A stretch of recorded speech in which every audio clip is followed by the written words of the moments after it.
धुरंधर movie ने पाकिस्तान में बवाल मचा दिया है।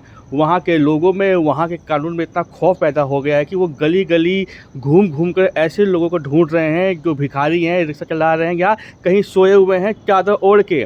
उन्हें शक है कई साला ये इंडियन स्पाई तो नहीं है, मतलब कि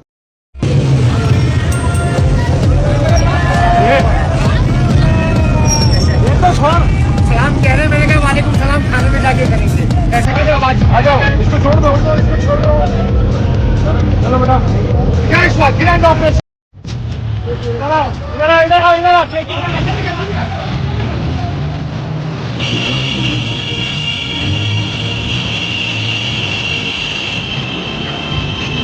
उसको पकड़